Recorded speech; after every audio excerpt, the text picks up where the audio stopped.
Hello and welcome to Glimmer of Genius, episode 29. This is a podcast all about Magic the Gathering, bringing you the latest from news to tournament reports, deck ideas, and sometimes even a little bit of MTG finance. My name's Luke, and on the line with me is level 2 judge Grant David. You alright? Yeah, pretty good. Just got absolutely soaked. What, you cycle or walk? No, I walked to my car and... Amazing. Honestly, you know, you see when people come off the theme park rides when they're like the front half is like completely wet and the back's bone dry. Yeah. That was me, literally 2 minutes to my car. Excellent. Good job. Yeah. I was like avoiding puddles and then I realised my feet were completely wet and I was like, this is just pointless. Today we're going to be sharing with you some of Grant's experiences getting a newer player into Magic the Gathering, and then we're going to focus largely on Modern, focusing on all the Modern decks that we find the most interesting from the recent Pro Tour. You haven't been playing as much recently, but you mentioned in the chat just now that you've been sort of focusing on getting your cousin involved in the game. So do you want to chat a bit about that before we kick into the Pro Tour? Yeah, so my cousin Josh, he's started playing, I think I mentioned last time, like a few months ago, he wanted to sort of get in contact and stuff. And he was like, oh, you know, maybe we should share this game. Have you heard of Magic? And I was like, yeah, I've been playing it 15 years. But, yeah. But I think I mentioned it last time. But yeah, so we've been doing that. And he sort of threw a deck together, which of course was mostly standard, but then had like loads of random cards. He had like the Tart Ritual and stuff. So I was talking about formats and how obviously that, like, you know, moderates like power levels within circles or tournaments, whatever. Yeah. And he said, oh, what's mine then? I said, well, yours is basically standard, but then it would technically be legacy because this Star Ritual card. He said, oh, but it's been printed recently. I said, no, it doesn't really affect anything, kind of thing. Oh. So I explained to him about that.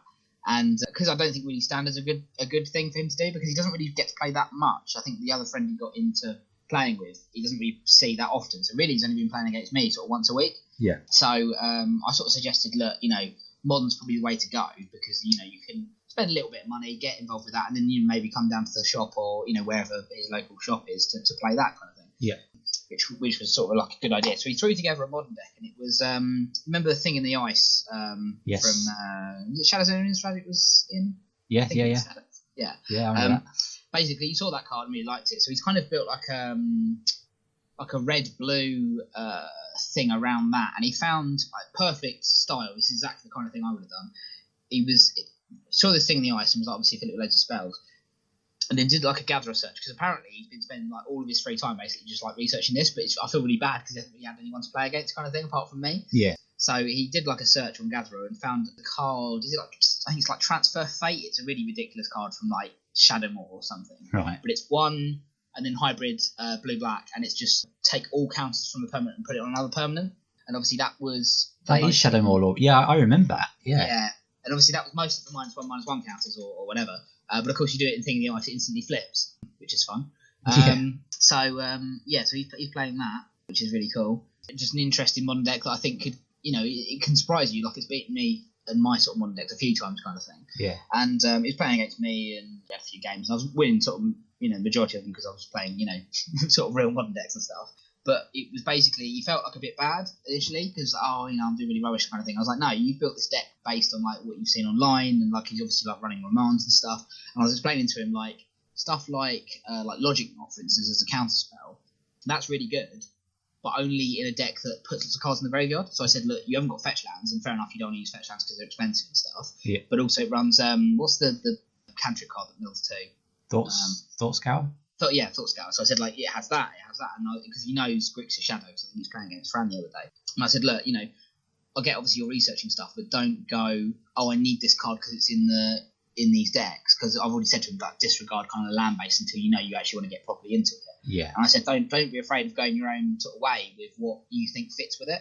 And then just kind of explained to him a little bit about that, because he's got kind of negates and then like essence scatters and all this kind of thing in the main deck. I was like, that's good that you kind of done like a broad approach. But if you're going to do it broadly, I'd put those cards on the sideboard and then just have like generic counter spells. Because I played against him. I played Living End, but like the Teamer version that runs like Essence Scatter versus Living End. Great. Exactly, yeah.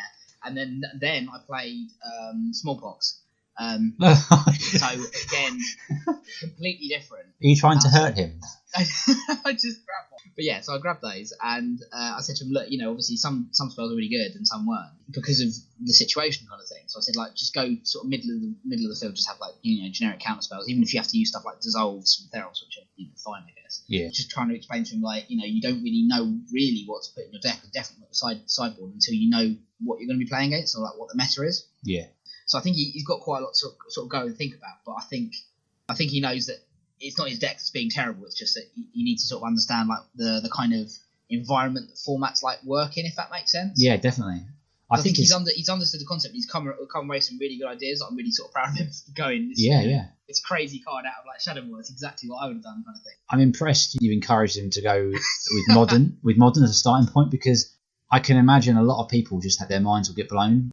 Just the amount of cards, and then just thinking, well, where am I going to get all these from? Like, and then all the different interactions. I think that's actually quite impressive, really, because you've got more possibilities for brewing in a format like modern versus standard. Yeah. So I can definitely see the appeal as a new player approaching something like modern, being like, okay, I can do these cool things.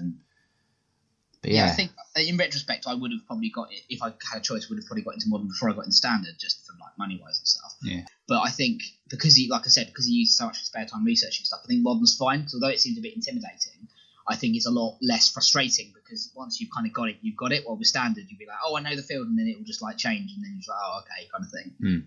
So I think it's better for him to get into modern for financial and also for like other reasons as well.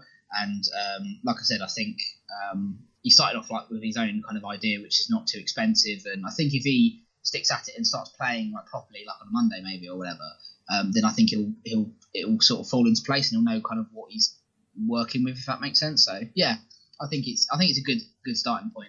Also, we played a little bit of Commander because he hadn't seen it before. I said, look, if someone was to say, I want to play Magic, I don't want to spend a lot of money, but I just want to have a lot of fun, I would say just Commander hands down, or I suppose. So we had a few games of that, and it was okay. But of course, it's quite intimidating because again, you've got an even larger card set. You can't anticipate anything at all. And I said to him, look, it is a lot better when you have obviously more than two people. So I think if we get some friends involved, I'd really like for him to play Commander in like a 4-player thing, because that's of course an entirely different experience, particularly if you haven't done it before. Yeah. But in the meantime, I think the way he's doing the modern, I think is probably going to be ideal once he sort of settles into it and starts playing, at the shop and stuff. No, that's cool. What's his name? Josh. I'll keep an eye out for him. But yeah, because I did recommend him, because we talked a little bit about this kind of, weird mixture of standard chucked in with some other cards. And I was just building, bringing like a standard deck, and it was mostly fine. And then you just get like a random curveball, like Desecration Demon or Dark Ritual or something. Yeah. But of course, it was mostly I wanted just because, if you build a constructed deck, you have it quite consistent. Well, of course, if you're just flinging cards together, although they're quite powerful, it hasn't really got the consistency. No. But we were playing that, and that was fine.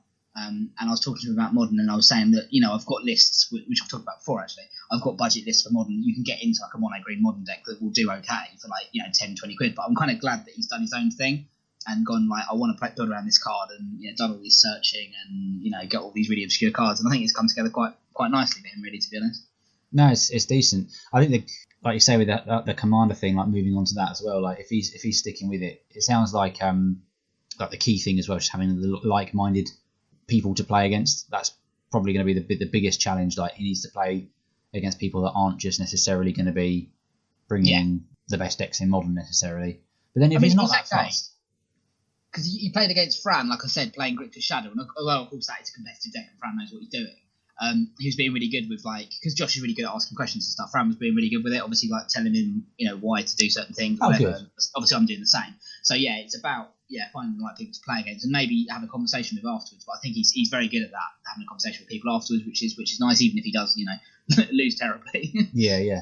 Well, it sounds like he's got that thirst for knowledge. Definitely. It doesn't matter if about winning and losing. I remember when I first started playing years and years back, I just wanted to play games against people, and I could sometimes see, I was like, after a while, it was kind of like they were doing it as a favour more than actually because it was going to test any of us. I was like, look, if you don't mind playing, I just want to learn. And they're like, well, it's like, I know you haven't got like a proper deck sort of thing. I wasn't always around the best people to actually learn against, but it was very much kind of like, if you don't mind. I don't know, I had the same sort of thing. The shop I started playing in, they had like a wooden spoon prize for last place. And it was really funny because I bought, this was back in Dragon's Maze, so I brought the event decks that obviously were a thing back then as well. traded my Godless Shrine for like, you know, all the kind of cheap rares I needed from the Celestia deck I was playing, like Salab and the Worm and all that. Yeah. Put that together, and after my first game, because originally, of course, I was just playing with whatever was out of the box. I think it was against Henry actually, Channing. Like, literally just went like, here's the deck. What would you take out? Given obviously that I can't afford obviously the right cards, and he was pretty decent about it. Obviously, given that he's used to playing competitively, he was just like, I wouldn't do this, and then it was explaining why it was good and why it wasn't good, and then obviously I went my own direction more or less, but obviously took that on board. And then every week I played, I got slightly better, and it got to this stage where after about a month of playing, I wasn't winning the Wooden Spoon prize anymore, and I felt a bit disappointed because I wasn't winning the Wooden Spoon prize. Of course, was getting better, and it took like 3 or 4 months, and I was winning and stuff occasionally, which was quite nice. So yeah, that was nice. I think he can hopefully go through the same sort of thing with Modern, hopefully. Awesome. Speaking of Modern, that's pretty much what I've been focusing on much of this week. I actually did a PPTQ in Eastbourne. Oh yeah, I remember that was going on. Yeah. Yeah. I'll send you the list. I don't really have a tapped out thing, so I'll probably have to write it up. Okay, but, sure. Basically, it was a bit of a brew, and Excellent. Modern at the moment is very, very diverse. Yes. Has been for a long time, and you can metagame to a degree, but you're always going to run the risk of just finding a deck that will just beat you, and that's kind of the way it is. So I was thinking, right, okay, I'm not really comfortable with like where I am, like meta knowledge. I've got a vague idea of what's going on, so I'm going to put something together which doesn't really interact very well. Now, I used to kind of think Affinity was a bit like that, but Affinity is actually very broken apart very easily by a lot of what's going on at the moment. KCI goldfishes you quicker, and Control just tears you apart. Even like Mardu, mostly creature removal, and then crushes you with like Lingering Souls and stuff. So I was like, okay, I'll try something a bit random, a bit different. And I basically put together a deck which is basically like 8-whack.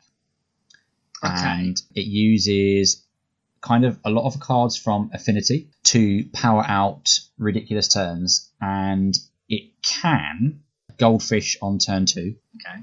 And I estimate the average Goldfish to be turn sort of 3.5, let's say. Sure. And I'm just sending you an image of like the list now.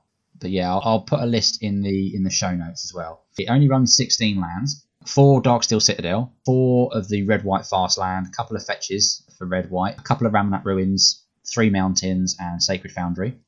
The white is only for the sideboard, so main deck, it basically runs 4 Goblin Bushwhacker, 4 Reckless Bushwhacker, 4 Memnite, 3 Bomat Couriers, 1 Ornithopter, 4 Lupine Prototype, 3 Legion Loyalists, 4 Signal Pest, 4 Mox Opal, 4 Springleaf Drum, 4 Galvanic Blast, and 4 Cold Oath of Rebirth.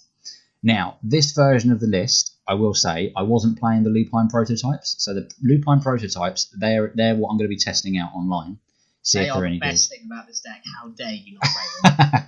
So basically, before I had the Lupine Prototypes, what I was playing was 4 Goblin Guides, no Ornithopters, and I was only running 3 Springleaf Drum, and I had 3 Bomat Couriers. Oh, this is beautiful. So basically, you can have hands where you just make turn 1, you make 3 1/1 goblins and then cast a Reckless Bushwhacker, swing for 8 damage. Yeah. That's just one example on turn 1. The Goldfish turn 2 kill is something like Memnite, Mox Opal, Burning Tree, land, Reckless Bushwhacker. Okay. So you play your 2 Memnites, you play your Mox Opal, that allows you to generate 1 red, you play your Mountain, that's 2 red, so then you go Burning Tree, Reckless Bushwhacker, and you've got 2 Memnites in play as well. Nice. So you swing for 12 on turn 1, and then turn 2 you swing for the remaining 8. Love it. So it can Goldfish turn 2, but I mean the chances of it doing that are pretty insane. But it basically just plays. It really, what I found with it, the best hands you have are the turn 1 3 goblins. Yeah. And then just play anything after that, and then you're just attacking for stupid damage. I basically went 4 and 2 with it. I lost to Storm, and it was really frustrating. I was a turn behind Storm both games. And the other game I lost was against Hollow One, and I had it was against Kerry. It was really frustrating. I had Darksteel Citadel, Mox Opal, Springleaf Drum in hand, a Memnite, and basically Cold Oath of Rebirth and a Bushwhacker. And I was like, right, I can dump my hand and then bushwhack turn 2. I was like, this is great. For like 8+ damage, this is great. She goes turn 1 Burning Inquiry. And I was just like, oh god. The thing is, what I like most about Hollow Ones is it's ridiculous, but you can't be mad at them because it's so random, and that's why I want to play it. Just because like, it's not my fault. This is the thing. I was getting a bit like and then Kerry was like, well, I discarded a Hollow One, and I was like, yeah. How have I never seen Kuldotha Rebirth? I've never seen that card before. That's amazing. It's great. I like as well that the little goblins look a bit like Pac-Man. But... Oh yeah, I was playing online with it, and people were like, those goblins are so cute.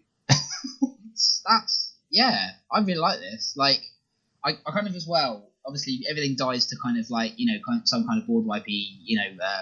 What's the 2 damage one? Pyroclasm. Yeah, you lose pretty hard for that. Yeah. But with this lupine prototype, I really like the idea of you going, look, here's a deck full of if they're going to put them in. Here's a deck full of whatever, and then just sideboard just put in loads of like ridiculous 5/5s and just see how they deal with it. That'd be great. Absolutely, because a lot of, like you say, a lot of people are going to go for more mass removal, and against Colligan's command decks, I'm probably struggling anyway. They're going to destroy an artifact and destroy something that does too. So they're going to do exactly the same thing with the lupine prototype. So I can't get around that. What I really like about it is gets to turn 3 onwards and you are top decking. That's just what happens. So lupine prototype goes really well with that. But I haven't tested it yet. So but yeah, before that it was Bomat Couriers and Goblin Guides, and both of those were great. Yeah, I like the Bomat Couriers, although obviously that kind of goes against the lupine prototype. So yeah, do one or the other, I guess. Yeah, pretty much. So yeah, I wanted something that was basically fitting the theme of just playing stuff quickly and getting it smashing face, but also actually a 2-mana 5/5. That's pretty much what people are playing at the moment if you look at Gurmag Angler and friends. So is this your creation? You haven't seen anything similar to this anywhere? Or? I hadn't, and then I looked online and I seen Jeff Hoogland has done some streams. His versions play none of the Springleaf Drum Mox Opal stuff, and they just play the full set of 0-mana artifacts. Yeah, sure. So like, there's different ways you can go about it, and arguably, I guess it depends what you want to try and do. Like, this is potentially more explosive, like in turns 1 to 3, whereas I think those versions is like play a goblin, bushwhack. Yeah. Whereas this is like dump hand. Like it's very. You just go like Signal Pest and maybe Kuldotha Rebirth plus other 0-cost creatures. I think it's probably better for you to play this one because you're so used to playing Affinity. I can see why you've gone this way, and I think explosive generally is better. Particularly if you're, what I like about this deck, as well as it just being good, is just that, like you said, you wanted to have something that no one really knows what they're doing against. They don't recognise the deck, and this is fantastic about that. And I think if you're going to do that in a modern tournament, the more explosive you are, the more you can take advantage of the fact they don't know what you're doing. Absolutely. While if you're kind of steady and slower, although it might be overall more powerful, if the opponent can clock what you're doing quite sooner, then they can adapt to it. Particularly the more competitive modern players that obviously are good at what they do, but aren't very used to left field decks, and I think this being explosive is very, very dangerous. Absolutely. I played against a very savvy Storm player, and game 2, I basically have got Signal Pest Memnite on the board and a Springleaf Drum. Okay. And he plays a land. Yeah. And so I didn't have an amazingly fast start, but like enough basically to kill him in the next turn. And he basically plays the land on his second turn and just tanks for a bit. And agonises over Shattering Spree. Eventually, he casts it to kill Signal Pest and Memnite, but that's it. But if he hadn't done that, he would have just lost that game. Like, as simple as that, he would have just been dead. And although, in his mind, he's probably just thinking you're playing Affinity, right? I like that you can effectively, you don't lose too much just by not playing the Goblin straight away. That's really nice, particularly if you know the opponent's quite, not close-minded, but very much like meta-focused. You can really mess with their head just by going, oh, I'm not going to play that yet. I'm going to let them think I'm doing this. That's really cool. Yeah. So yeah, that's the deck, and it's been quite good fun. So I'm gonna give it a bit more of a test with the lupine prototype and see how that gets on. I look forward to seeing that. Yeah. The other thing I wanted to kind of brush on was the Pro Tour. There was a 25th anniversary Pro Tour. I didn't get a chance to see coverage, but there was a couple of decks in here which I think are interesting. It's really nice. I've only looked at it today, and I didn't know it was this. Not only diverse, but also decks I haven't seen for ages. Like, this is really cool. I like this. Yeah. Now, can we just have like a moment's recognition of the fact that Modular Affinity has got Sparring Construct from Dominaria into a modern tournament, and it actually do very well. I think that deserves some recognition because that's quite impressive, I think. Yeah, because I'm obviously familiar with like Handback Walker, Ballistas, Ravagers, Steel Overseers, that kind of thing. But then like it's got like Evolutionary Leap I haven't seen for a while. No. Hard Scouts I haven't seen in modern for a while. Sparring Constructs I didn't know you could even bring that to a modern tournament and not be laughed at. I know, right? Throne of Geth I've never seen before, but that's a fantastic card that I didn't know existed. Yeah, well, I was kind of like the other way around because I hadn't been keeping 100% with Standard, so I'd never heard of Sparring Construct. Oh, okay, yeah. Sure. But yes. I knew, well, I don't know if that's technically a standard card. It's just something you see in draft. Yeah. But yeah, no, Throne of Geth, I'm amazed is even here. Like, it's great. I've lost pretty hard to this deck online. Oh. Some games you can just tear it apart. You just kill all the relevant pieces. Other games you go, right, well, I'm not dead yet, and then you let them untap, and then you realise, shit, they can modular everything, and that's a walking ballista, and I'm gonna die. Or you go like, oh, I'll kill this thing. And like, in response, Handback Walker 8 Thopters. Yep. The funny thing is you've got to check the maths every time. It's even more so than when you play regular Affinity, because with Hardened Scours in play, they go, right, sack Ravager, and then you think, okay, they've got 4 counters on a Ravager. All of a sudden, that's now going to be more if they've got Hardened Scours in play, and if you weren't adding that up properly, then you might be dead. Excellent. Oh, it's got Damping Sphere in the sideboard. I knew that was going to be a thing at some point, but it's good to see that's having a go at Tron already. Yeah, that's good. When it first came out, it was in sideboards everywhere. Yeah, very nice. It's pretty sweet. So yeah, the other thing that I wanted to... There's 2 other decks that I wanted to kind of speak about. So as I say, not really looking at top 8s or anything, because it was a team event, so you got Legacy, Modern and Standard. But it was just the Modern stuff we wanted to focus on. Black Red Vengevine. What is this? Have you not seen this? No, I have not. Like, I saw Stitcher Supplier when I did a pre-release. Sorry, I looked at Stitcher Supplier and I was like, this is a very good card. Like, I can see this being played in places, and then suddenly Vengevine, awesome. So yeah, I started playing against this online before the Pro Tour, and I was like, it's doing its thing, and I was bridge from below. That's cute, and I beat it, and I was like, yeah, I get it. It's got. This one's not playing any Goblin Bushwhackers, so that's what a lot of them were playing as well. Yeah. And you think, yeah, it's fine, and then it kept coming up. I was playing against it, and then it would do insane things like Insolent Neonate. I love that card. Yep. So just an example of the sort of nonsense it can do. Insolent Neonate on turn 1, discarding Vengevine. Yeah. And then you cast a Walking Ballista for 0. Get back Vengevine swinging in for 4 on turn 1. Ugh, ridiculous. Yep. Love this deck. Love it. And that's not even, and that's just assuming you have. That's quite an average start. Like, you could have people going the whole hog and playing like Simian Spirit Guides, so they could do that multiple times. I played against one guy who at the PPCQ where I had him dead, pretty convincingly. I was like, right, I don't really see how he gets back in this game. He just can't attack through me quick enough. And he goes, right, suspend Greater Gargadon, and I was like, okay, that's fine. That doesn't matter. That's fine. Whatever. And then it dawned on me, like, geez, I'm so lucky he doesn't have Bridge from Below, because he had 3 Gravecrawlers in play.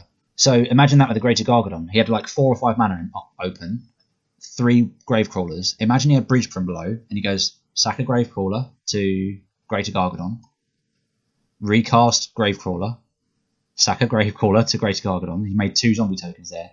And all of a sudden, like, he's ticking down the suspend counters on Greater Gargadon, whilst also then just making this army of 2/2s. It's insane. This is why now, if you try and look at the price of Vengevine, it went up to almost like $90, something insane. And Bridge from Below has gone from $8 to almost $30. Yeah, it is insane. I almost bought Bridge from Belows when they were like dirt cheap, because I thought, this is a cool card. I'm collecting. I said to you, I'm collecting sets of things. It'd be good to get stuff when it's cheap. And now I'm just totally gutted I haven't. This deck and variants on the Vengevine deck are the real deal. They just go off. Tell Jim about the Vengevine thing. He was a bit upset about selling his foil Vengevines for not very much money. Oh dear. Don't tell him. Oh dear. So yeah, Vengevine.deck is back, and yeah, it's hilarious. It can do some pretty stupid stuff, and if you're not ready for it, Vengevines now, and they're really expensive. You should have told me about this 2 weeks ago. I'm sorry. Yeah, this is just going to make you sad now. It's not going to be cheap. So yeah, the 2 decks that I was interested in. I'll start with the one that you won't like very much first. So if you're familiar with the name Corey Burkhart, you'll know that he plays Grixis Control like every time he can. And I actually just want to highlight this one, as I think this is a really well positioned deck in Modern right now. The reason being, it's playing discard spells, and discard spells are great in Modern at the moment. It's playing 4 Lightning Bolt, 2 Fatal Push, Terminates, the full set of 4 Colligan's Command, and 4 Snapcaster Mages. And just that combination of cards is a massive pain in the backside if you're playing any kind of creature-based aggro deck. Now, obviously, fast decks, like the silly one I was playing, or Burn, can give Grixis a hard time. But this has got a lot of good stuff going.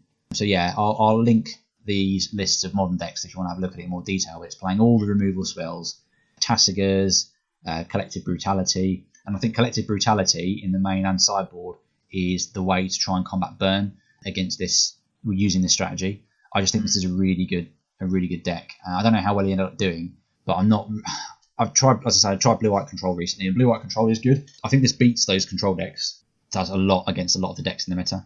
I think if anyone's thinking about a deck to play, to try out, I think you have to be good with this kind of deck. I think there's a lot of...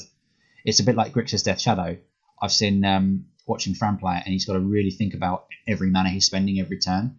Yeah. It's not easy. No. And I think this is a little bit like that, because you've got a lot of cheap threats. So like between Lightning Bolt, Thought Scour, Push, Spell Snare, Dismember, Terminate, Counter Squall, Logic Knot, they're all really cheap. The most expensive spell is Cryptic Command, if you don't count Tassiger. That's it. So it's all about kind of just really leveraging your mana and just grinding people out, and it looks great. But yeah, just want to talk about that real quick. I know there's probably not much you're going to really say on that, but yeah, a good deck to kind of be aware of is starting to appear again if you'd kind of written it off. But yeah, the one that I really wanted to chat about was this weird one, because obviously Mardu Pyromancer is a thing, but there is this Luke Bradshaw's Mardu Super Friends. Yeah, I saw this one. This was interesting. Yeah, so 4 Wall of Omens, a Gideon Jura, 3 Liliana of the Veil, 4 Nahiri, and then I love it already. and then surprise, surprise, there's a single St. Emrakul to go with the 4 Nahiris. I could play this deck. I've actually got all these cards. I was about to say, for me, it's the Lilianas and the Nahiris I don't really have.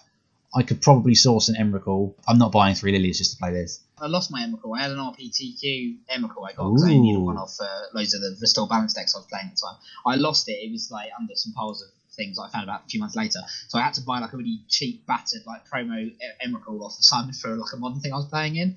And then I was like, I've lost this Emrakul. Like, you think you wouldn't be able to lose an Emrakul. They are quite big. But now where she went. So then I found her, and then obviously she's back in my Restore Balance deck. But yeah, so I had to get a cheap Emrakul to place the fancy one. That's great. Yeah, I think this deck is quite interesting. Like, it's easy to kind of go Super Friends deck, just seeing it and be like, nah, they don't always do very well. It's not really Super Friends. Like, Smallpox runs more Planeswalkers than this. Like, it's only 8 Planeswalkers, that's all right. It is. Well, I mean, it depends if you're counting Emrakul as a Super Friend or not. I wouldn't want to argue with it. The biggest friend. Yeah. Gives the biggest hugs. Yeah. Gives all the hugs in every time stream.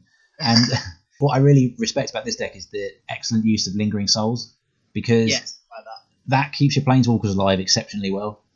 And also you can discard it with Nahiri. Yay. Yeah. And Lily, obviously, as well. Yeah. One thing I'm not so sure about is Painful Truths. I think there are better ways to draw 3 cards in Modern. Yeah, I think I'd probably go for a cheaper one. I'd probably go for one of the 2 mana ones. Is it draw 2, lose 1 life or something? Yeah. Rasker on the picture, I think. But yeah, one of those I think I'd go for. I agree. Yeah. I don't know. I feel like, heck, they could even be playing, what's it called? Sign in Blood. Yeah, Sign in Blood. You're the opponent of Sign in Blood. Yeah. Or what's the other one? Faithless Looting. They could probably get away with playing. Yeah, that works. Lingering Souls. That's all right. And you got Emrakul. You shuffle back up. That's fine. Yeah, exactly. So if you, I like that idea. This is obviously like, the chances of either happening are very, very small. But I like the idea of going like Lingering Souls, not flashing it back, doing an Emrakul just to shuffle, just so you can draw them again to play them, so you get 3 uses out of each one. Cast my Lingering Souls 3 times. Yeah. That's great. And Crackling Doom's cool. Don't always see that. Yeah, it's a good card. I've used it a few times. It was in my Restore Balance deck for a while when it was like 5 colours, and it was it wasn't that reliable, but it was really cool in some situations to get like a Shadow and obviously Boggles. So yeah, it's nice. Yeah, Boggles. Bleh. Yeah. So yeah, I thought I thought this deck's worth a mention. There's nothing too spicy in the sideboard. Just lots of things like Leyline of the Void, Wear Tear, Anger of the Gods, very obvious cards. So yeah, was there anything spicy that you noticed? No, like I said, I really like the modular one with hardened scales and stuff. That's really cool because I've seen obviously that list before with just like straight up, Hangout Walkers, Ravagers, whatever. But yeah, that with Throne of Geth, that was just really nice. I like that idea. I think I just mostly like that it's really varied, and not only do you like last time we were talking about modern, I think we had a varied selection of decks. But this time you've got a varied selection of decks with some really, like I said, like the kind of decks you're playing or stuff, that I haven't seen before that you might have done, just scattered throughout all of it as well. It's just really, this is probably the healthiest I've ever seen modern. Yep. So it's just nice to see. Yeah, definitely. I mean, there's even a banned company list up there, which I kind of feel like initially like scoffing at it, but you look at the cards, there's powerful cards in there, and actually if you don't take these things seriously, you will just lose to it. Yeah, got Knight of Reliquary in there. It's nice, yeah. It's amazing how good Tireless Tracker is actually in modern. Like the amount of times I've seen that come out of people's sideboards, or even in I think the red-green Eldrazi deck might even play at main. I'm not sure actually. Tireless Tracker is quite a fun one because it started at everyone was like, looking at the graph now, it started at 350, then no one played it, like 2, then it went up to like 7 because it was played, went down, then it went up again to about 9, went down, and it was like, standard, whatever, it's down to 3, and then just spiked. When was this? This was March. It spiked from 3 all the way up to 18, and then now it's down to about 9. So yeah, don't underestimate this card. No, not at all. It's like is it Grim Flayer? Is it the green black guy from this set as well? Is it Grim Flayer? Grim Flayer, yeah. Like that's how much does he go for at the moment? Like that's the kind of card that people will forget about because like those colours aren't really good at the moment. But that's the kind of card because it's a mythic in particular as well, like a bit like Vengevine, where people just have playsets and go whatever, it's not really a card, and then there'll be some sudden shift and jump will be really good, and then there'll be loads of Grim Flayers and the price will go up loads. That's the kind of card that I can see happening in the future. And it's the same with not quite the same Tireless Tracker. It's a rare, but yeah, that kind of thing, which was really good in standard. But everyone's like, it's only been standard recently, whatever, and then suddenly it goes up in a tournament. Yeah. I think the thing with Tireless Tracker is it always takes a bit of time to kind of get going, so you wouldn't necessarily anticipate that would be the sort of thing you'd want in a format like modern. So even just getting, so say if you got 2 clues out of it, like in the colours that you tend to play that card in, that's almost enough, because obviously control can't do anything about it. That's almost probably enough to level the playing field if you're doing quite a long game of control. I think that would really screw over control's advantage if you're even just getting 2 cards out of this card and they have to use removal obviously to get rid of it before you get more. That's just good. Yeah, 100%. So I just noticed actually the last 2 things I mentioned is there's a Nye of Burn deck. It's actually playing 4 Wild Nakatal. Oh, it's been a while for him. Yeah. 4 Wild Nakatal and a Tarkus Command. So yep, good cards. Yeah. And then you've got this is the weirdest one. I can't pronounce his name. But it's blue-red control, and I can't see a single copy of Blood Moon. Okay. Playing Jace the Mind Sculptor, 2 Vendilion Clicks, 4 Snapcaster Mage, 4 Pyromancer, 4 Searing Visions, Lightning Bolts Remands, Ops Cryptic Commands, Mana Leak, Spell Snare, a Breed, which is pretty good, especially with KCI, and Electrolyze. But no Blood Moons main or side. They're playing Alpine Moon though. Alpine Moon. Yep. When Blood Moon's not good enough, let's go for the weird 1 mana. I mean, I've done a couple of turn 1 Blood Moons. You need a couple of monkeys to help you out, but it's pretty good. But just reliable turn 1 Alpine Moon, I'll take that. That's fine. Yeah. Oh, imagine turn 1 Alpine Moon and Blood Moon. That'd be crazy. It's just no need for that. You can't have 2 moons. That's too much. That's what I'd call the deck, by the way, if I was making a silly deck like that. Call it. That's no moon. Yeah. So that is all for now from us. Thank you very much for listening. If you enjoyed the show, give us some feedback on our Facebook page. We can also be found on the MTG Cast network. That is mtgcast.com, as well as our own podcast website, which is glimmerofgenius.podbean.com. Also, if you're interested in even more Magic the Gathering content, then please check out my YouTube channel, Vincent Games, which you can find in the description below, or search up Vincent Games on YouTube. Once again, thanks very much for listening, and stay tuned for more. Bye.